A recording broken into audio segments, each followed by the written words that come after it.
Sir CDS की pathfinder जो है वो काफ़ी है या एडिशनल बुक्स भी रेफर करें? आदित्य, मुझे एक बात बताओ। क्या पॉलिटी सर, हमने पाथफाइंडर से पढ़ी है?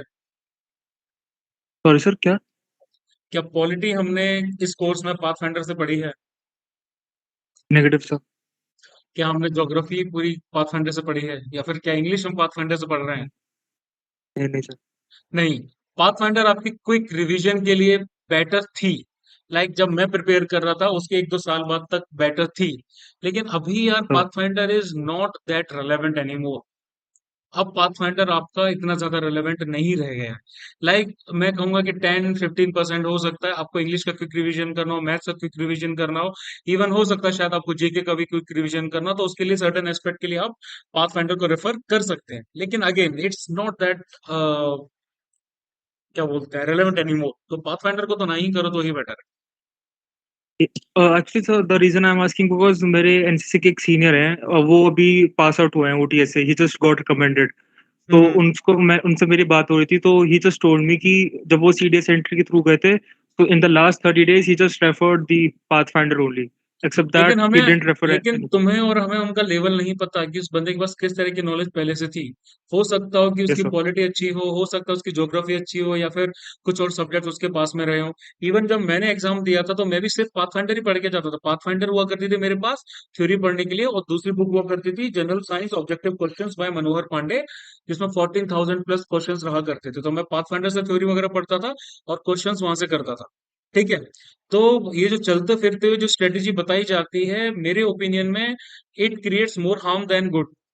ये जनरली क्या होता है, फिर हम सर, कंसेप्शन में आ जाते हैं, कंसेप्ट हमारे दिमाग में क्रिएट हो जाता है कि हम पाथफाइंडर लेके सिर्फ एग्जाम क्लियर कर सकते हैं। लेकिन आज के पॉइंट से तुम खुद सोचो, अगर तुम क्वेश्चन पेपर को उठाओगे और फिर तुम पाथफाइंडर पढ़ के देखना, तुम्हें खुद समझ में आ जाएगी कि क्या पाथफाइंडर से हम एग्जाम क्लियर कर सकते हैं। नहीं।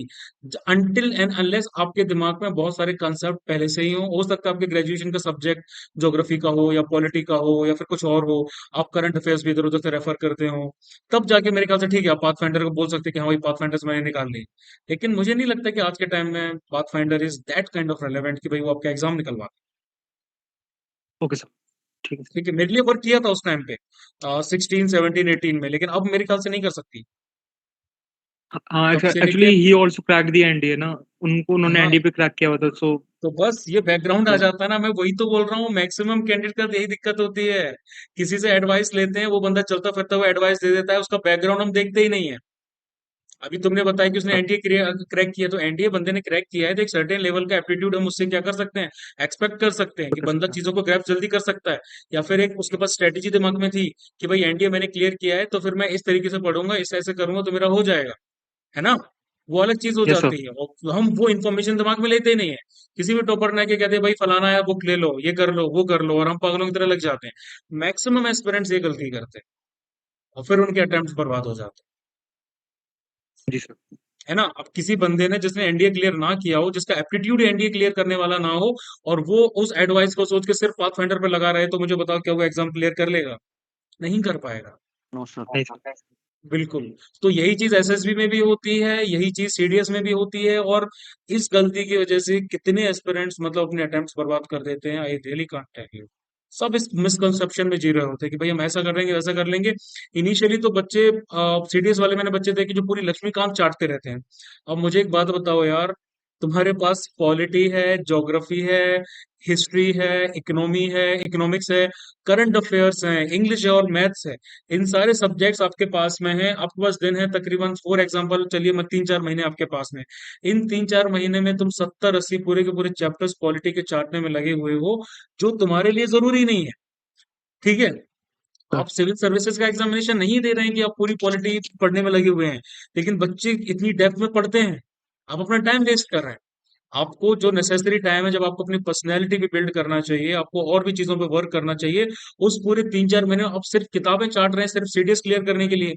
तो भाई सिलेक्टिव स्टडी भी बहुत ज्यादा जरूरी होती है, जिसके साथ में बच्चे अवेयर नहीं होते। रमेश सिंह को उठा लेते हैं इकोनॉमी के लिए, हाँ उठाओ, लेकिन उसमें बहुत कम इंफॉर्मेशन आपको उठानी पड़ती है। जीसी लियोंग को उठा लेते हैं, जो सिविल सर्विसेज वाले यूज करते हैं, उसको फिजिकल ज्योग्राफी के लिए उठा लेते हैं, उसमें भी आपको बहुत सर्विस लेवल की नॉलेज उठानी पड़ती है सीडीएस के लिए। तो ऐसी हैवी हैवी बुक्स जो भी सिविल सर्विसेज वाली उनको लगता है यूपीएससी वर्ड लग गया। यूपीएससी भी अलग अलग तरह के एग्जाम करा रही है ना, सारे एग्जाम्स का लेवल एक नहीं है। जो सीडीएस निकाल यस रहा है सर। वो यूपीएससी सिविल सर्विसेज थोड़ी निकाल रहा है। तो वो डिस्टिंक्शन भी लोगों को नहीं पता, एंड दैट्स हाउ वो अपना टाइम वेस्ट करते हैं और अटेम्प्ट वेस्ट करते हैं। ठीक है। जी सर। ये क्लैरिटी आप लोगों के दिमाग में होनी चाहिए, रखनी चाहिए आप लोगों को अपने दिमाग में, कि भाई हम किस एग्जाम की प्रिपरेशन कर रहे हैं, हमारा लेवल क्या है, हमारे पास टाइम कितना अवेलेबल है, हमें पढ़ाई क्या करनी है। तो लेक्चर्स को बार बार सुनिए, स्पीड पे बढ़ा के सुनिए, अपना जी जान झोंक दीजिए। थोड़ी बहुत ढिलाई अगर आप देंगे तो उससे ही आपका काम खत्म हो जाएगा। बच्चे बहुत मेहनत कर रहे हैं, गांव गांव तक इंटरनेट अवेलेबल है। जो बच्चा, अब आप लोगों की प्रोफाइल में ही देख लीजिए, आप में से बच्चे महाराष्ट्र से भी हैं, एमपी से भी हैं, नॉर्थ ईस्ट से भी हैं, अलग अलग जगह से सब लोग हैं। कोई कोई छोटे शहर में होगा, कोई दिल्ली से भी है, हर जगह से हैं। तो अब क्या है, आपका डिफरेंस बहुत कम होता जा रहा है। पहले बच्चा आपका रिसोर्सेज अवेलेबल थे, वो दिल्ली चला गया, चंडीगढ़ चला गया, वहां जाके उसने कोचिंग ले ली। अब सब घर पे बैठे हुए आराम से सेम लेवल की पढ़ाई कर सकते हो। ऑनलाइन ऑर्डर करके सबके पास में बुक्स आ सकती हैं, रिसोर्सेज सबके पास में सकते हैं, मल्टीपल कोर्सेज ले सकते हैं, यूट्यूब पे हजारों वीडियोस पड़े हैं, सब कुछ कर सकते हैं। तो अगर किसी के पास में रिसोर्सेज अवेलेबल हैं और वो बंदा जुडिशियसली उनका यूज कर रहा है, तो वो आपके लिए टफ कंपटीशन क्रिएट कर रहा है। अगर आप थोड़ी सी भी ढिलाई अपनी पढ़ाई में दे रहे हैं तो मतलब आप अपने साथ अन्याय कर रहे हैं, अपने माता पिता की उम्मीदों के साथ, और सबसे बड़ा अपनी उम्मीदों के साथ अन्याय कर रहे हैं। क्योंकि बिलीव मी, अगर आप फोर्सेस अपने दिमाग में बिठा चुके हैं ना कि भाई मुझे फोर्सेस में जाना है, तो बाहर कोई दूसरी नौकरी आपको अच्छी नहीं लगेगी, बिल्कुल नहीं लगेगी। ये बात दिमाग में बिठा लो, जो लाइव क्लासेस अटेंड कर रहे हैं वो भी, और जो रिकॉर्डेड सेशन देख रहे हैं वो लोग भी।